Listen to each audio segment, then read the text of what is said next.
رب زدني منك علما وأنلني منك فهما رب زدني منك علما وأنلني منك فهما. السلام علیکم ورحمۃ اللہ وبرکاتہ.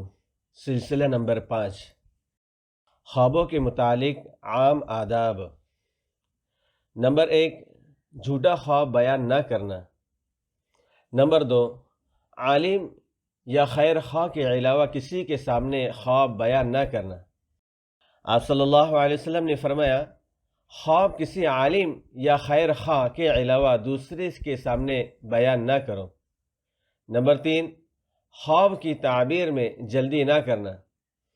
آپ صلی اللہ علیہ وسلم نے فرمایا، خواب گویا پرند کی ٹانگ پر ٹکا ہوا ہے، معبر اول نے اس کی جو بھی تعبیر کر دی وہ بعجلت وقوع پذیر ہو جاتی ہے، یعنی پرند کی ٹانگ میں ثبات و قرار نہیں ہوتا.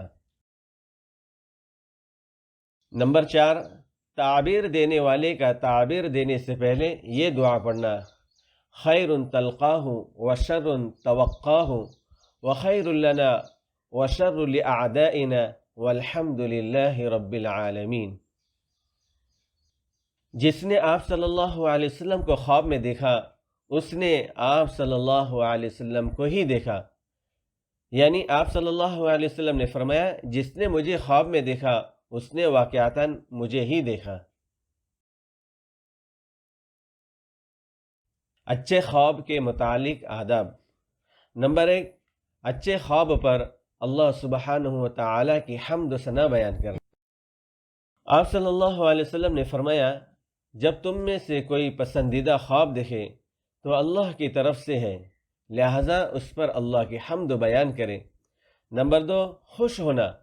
آپ صلی اللہ علیہ وسلم نے فرمایا، پس اگر اچھا خواب دیکھے تو خوش ہو اور اپنے خیر خواہ کے علاوہ کسی کے سامنے بیان نہ کرے. نمبر 3، اپنے خیر خواہ کے علاوہ کسی اور کے سامنے بیان نہ کرنا. نمبر 4، اس کی اچھی تعبیر لینا. برے خواب کے متعلق آداب. نمبر 1، بائیں طرف 3 مرتبہ دھتکارنا.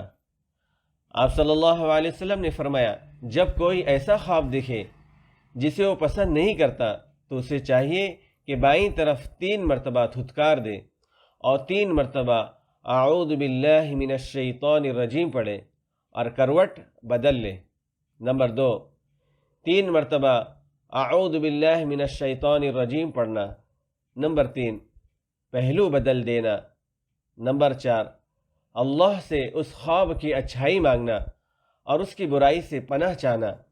آپ صلی اللہ علیہ وسلم نے فرمایا، اچھا خواب اللہ کی طرف سے ہے اور برا خواب شیطان کا اثر ہے، لہذا تم میں سے جب کوئی ایسا برا خواب دیکھے جس سے وہ ڈر جائے تو بائیں طرف دھتکار دے اور اس کے شر سے اللہ کی پناہ چاہے، پھر وہ خواب اسے نقصان نہ پہنچا سکے گا. نمبر 5، 2 رکعت نماز پڑھ لینا. آپ صلی اللہ علیہ وسلم نے فرمایا، جب تم میں سے کوئی برا خواب دیکھے تو کھڑا ہو کر نماز پڑھ لے اور کسی سے وہ خواب بیان نہ کرے. نمبر 6، کسی کے سامنے اسے بیان نہ کرنا. اللہ تعالی ہم سب کو عمل کی توفیق عطا فرمائے، آمین. جزاک اللہ خیرا.